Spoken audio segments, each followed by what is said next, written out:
Hi guys, this is Braddokk for Bantana Audio.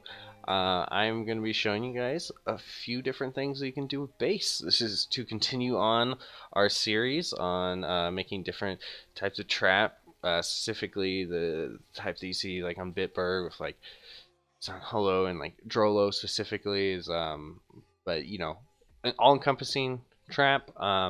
This time I'm going to show you guys different things you do with sub bass and the different basses and how to make them sound cohesive so they sound like one big bass.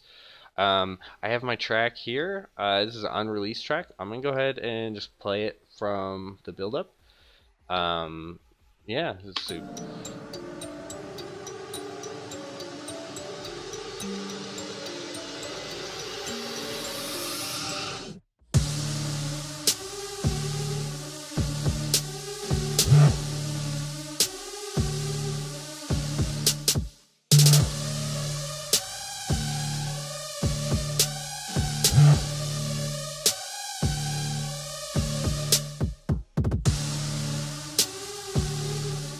yeah. So what we're focusing on is this bass right here.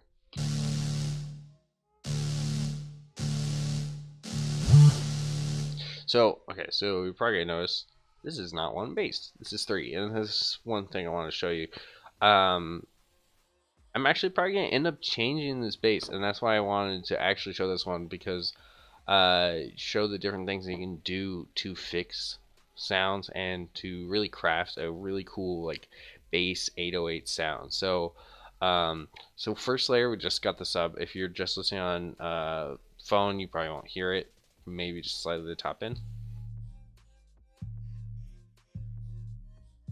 So just a normal bass, normal sine wave, but I got a little bit of distortion, 30, 25. Usually have it like a little more cranked, like 20. You can hear a little better. So this gives it a little tone, and then saturation. This is so that you can hear it a little bit more through like speakers and stuff. But also just give it that nice kind of like hip hop 808 tone. I rolled off the top end. I also have the width on 0.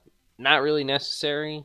This is an old standard default thing I set up for a template, but probably one of these is fine, just to make sure that your sub is just straight down the middle, because you don't want any width on that. But these other sounds, this one probably also no width, but the other sounds we're going to put on top of this, you want them to be wide. So I have this. So this is the same sub bass, low passed a little bit more, but it's an octave up. And the reason I do that is because um, this is down here at C. It's actually being put up one octave.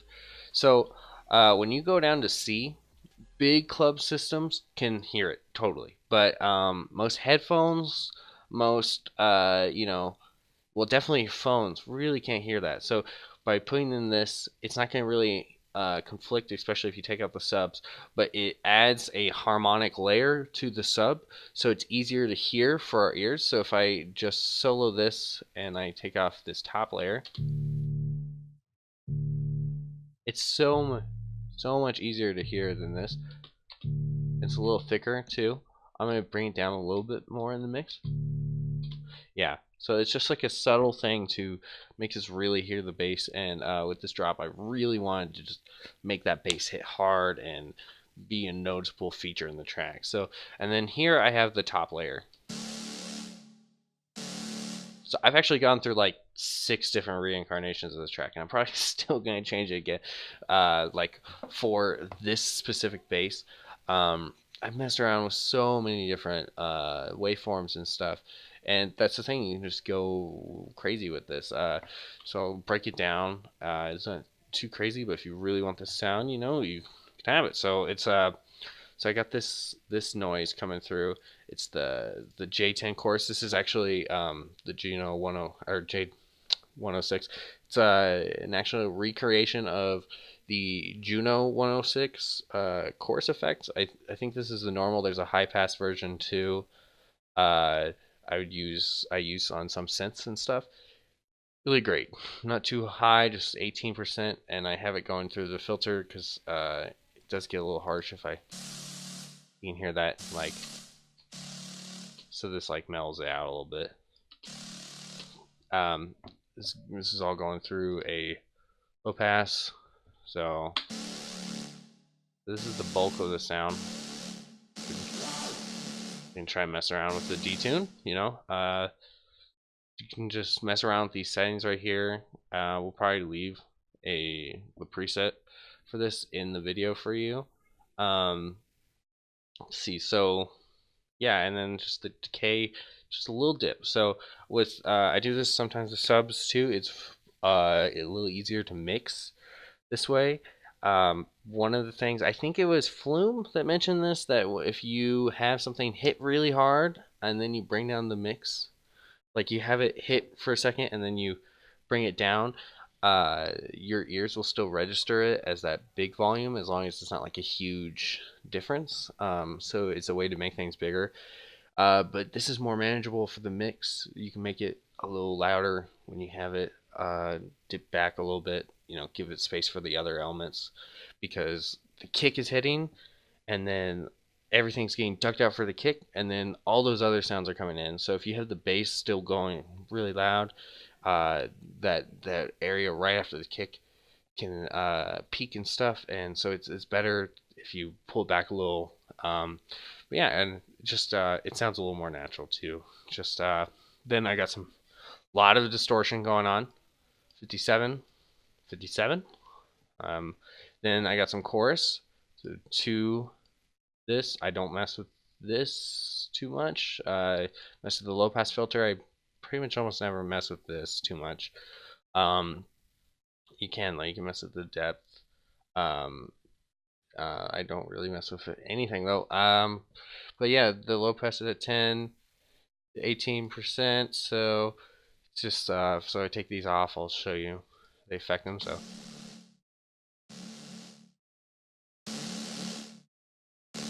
the distortion is obvious, brings up the sound, adds a lot of mid-range and stuff, and highs, which is really what I wanted for this top layer of the bass and the chorus. I can bring it higher.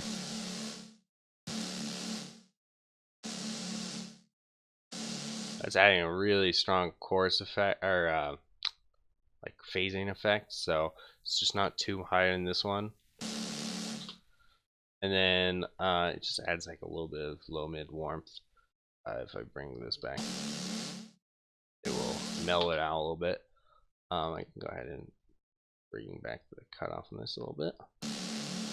Then I have some reverb to make this sound bigger too. I think I'll bring this back a little, bring the decay down. Size is good, maybe a little higher.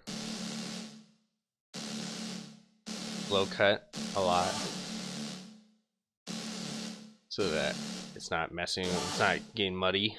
I actually bring the high cut a little more, and I think I brought up the spin rate and spin depth is lower. Usually this is all the way 36. Alright, I think that's it for this sound. So then let me show you how I mix it. So this is really important. So I have some more saturation. I really love this. Whoops. Really love the right here. It's the first preset. A bit warmer. If you have another DAW, I'm sure there's lots of saturation plugins that you can find. I can't think of any free ones off the top of my head. Something like sausage fattener might work if you put a little bit of color and a little bit of fatness, not too much. Don't want to distort it too much. If you're going to do that, I would bring back the distortion that you have in Serum. But then I have an EQ. So this is kind of all the subs, and it's rolling it off a little bit more here. I could actually probably bring it back because I just don't want it to conflict with this mid-range sub right here. And then this is a cut for 100. Probably not necessary, but it's for the kick because often I boost my kicks at 100 so they get that nice like kind of thud. It's a holdover from a lot of dubstep music, like Skrillex and everyone used to boost their kicks crazily on the 100 hertz. Kicks are a little more natural sounding, so it still gives a nice kick, but it's not as strong. But yeah, then I have a OTT here. You go here, multi-band dynamics, OTT. It's really recognizable sound, and it's really important too. If I turn it off,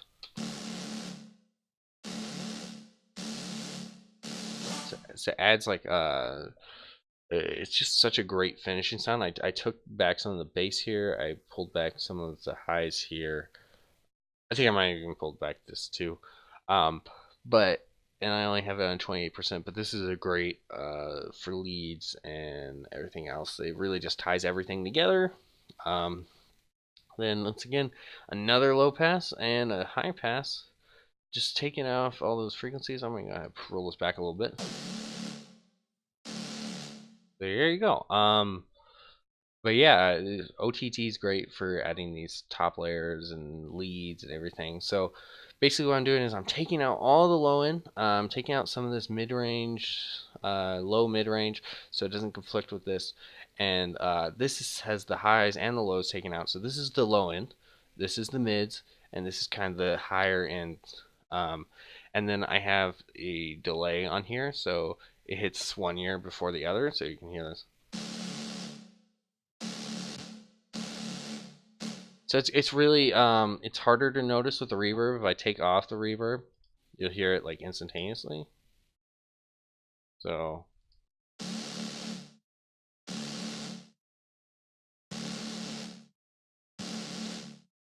I guess because it's probably not necessary. Honestly, you could probably leave this off. I made this like a year ago. So, but if you this is really great if your sound is really mono. You can do this.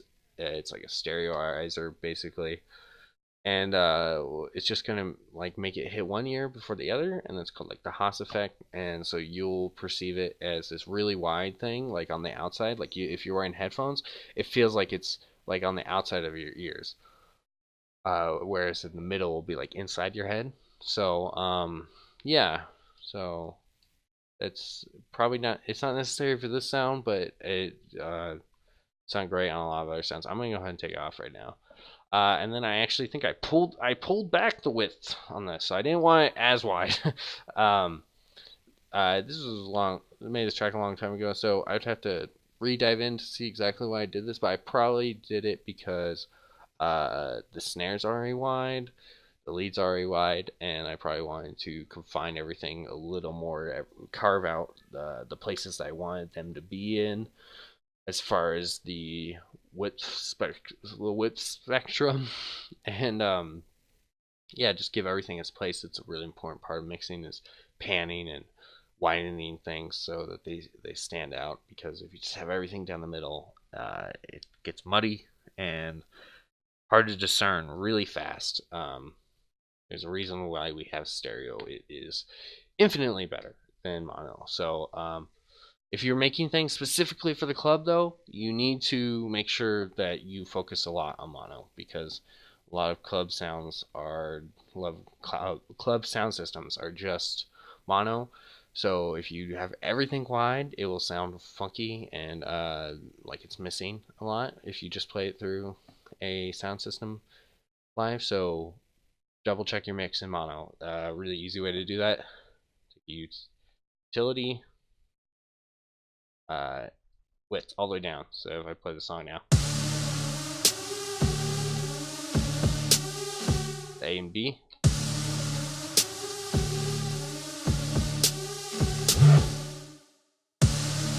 So yeah, I made the song specifically for headphones, but yeah, be wary of that when you're making sounds like this. But yeah, basically what you want to do is just take out the sections that that would be conflicting with the other basses and just layer them together. And then I think, let's see if I have anything. So I have a mix gel on here. So I have just a nice, really easy. Probably bring this down. So it's just this little dynamic range is bringing it together. It just makes everything sound a little more cohesive. So yeah, that's that. I'm going to show you one more thing. I'm going to show you some techniques for respaces, and yeah. All right, and we're back. So I've shown this song before, so I haven't put it out for some reason. I don't know why.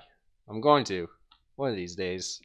Um, yeah. So here's the. Let me find the sub or the so you can hear it real quick. I think it's this one. So I'm gonna show you my respace in this one. I really like the respace in this one. So I have the. Do I not have? Okay, so usually what I do with respace is I really roll off the subs in this. I guess I didn't want to on this one. I think I will, but there you go. Yeah. So I roll off the subs to like about like put a high pass on to like 70. So this takes out most of the subs. So that way when your drop hits, it's hitting hard as hell. Subs are brand new frequency that you haven't heard in the song, so it's like whoa. If you go to a concert, you like if you go to EDM concert, you will not feel subs usually until the drop. Like you might hear the kick being hard hitting like in the build up and stuff, but you won't hear subs usually until the drop. It's for good reason. It's for effect and stuff. So, but this is a really simple Reese, really easy to make. It's all it comes down to the effects usually. So I just have the detune on 10. I think I pulled back the blend. I'm not exactly sure. It's at 75. So check that. But this is just a normal saw wave. This is a starting one. You know, this is also a saw wave. I just went to basic shapes. Um, yeah, this is one's at 8 unison, and then this one's a 1, and then a low pass at 943. Usually want to have this lower, but I really wanted a dirty sound. So go on to this. We got some distortion. We got 16 and 23. It's actually not that much. A lot for the bass. I guess this one really didn't need it. It's really so if I take off the low pass, you can hear like how like kind of harsh it is.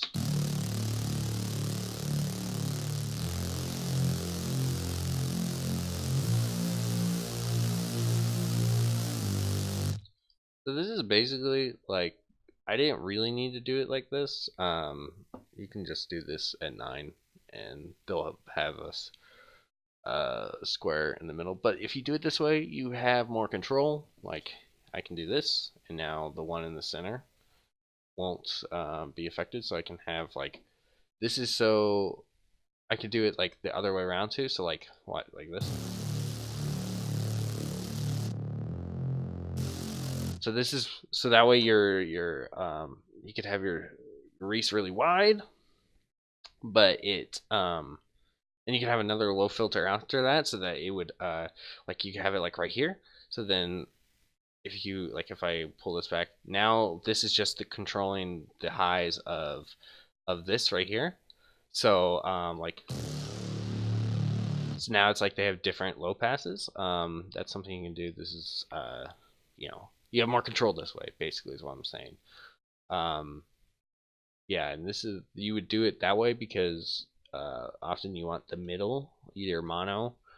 You want that to be where the basses reside. So your kick, your sub, sometimes your mid bass. You want that like something that's going over the sub to give it more character.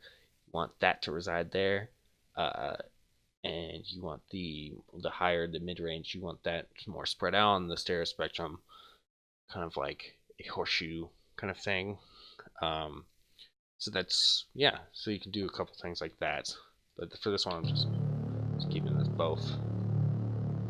You know, I keep them both low pass, and then oh, I also have the sound. I have it on the other one. I really like the sound. I use other sounds too. I use bright white noise, use pink noise, but this is a really cool kind of. Just play it real quick. It kind of sounds like what happens if you take white noise and you like stretch it, time stretch it. It's more weird and organic to me than bright white noises. That's why I like it, and it sounds cool when you distort it and chorus on it and stuff. So, yeah, chorus is at 11, really high, and wet 62, low pass at 61, 61. That's a nice round number. And yeah, and then I just rolled out the sub just now. I think I put this auto filter on because I was thinking about automating it to go like this, so like, so, or I might have been lazy and was just trying to take the subs out. I'm not sure. But yeah, and then just have it tied to the kick, have it tied to the snare. Not really necessary to tie in the snare unless you have like a really thumpy snare that's like a cone sound snare or something that's hitting hard at like the 200 hertz. Then you might want to have it do it because that would conflict. If you have like kind of a subby snare, I definitely sidechain it to your snare, but it's not always necessary. If you have more of like a clap or like a really leady kind of snare, don't worry about it. But definitely to the kick. Uh, it doesn't always conflict with like the 100 hertz, the subbies sounds, but it can, and like that's where a lot of the body of the kick is also where the body of the sound resides. So yeah. But yeah, that's just those are the sounds. All right. Hope you guys have a great day or night. See you later.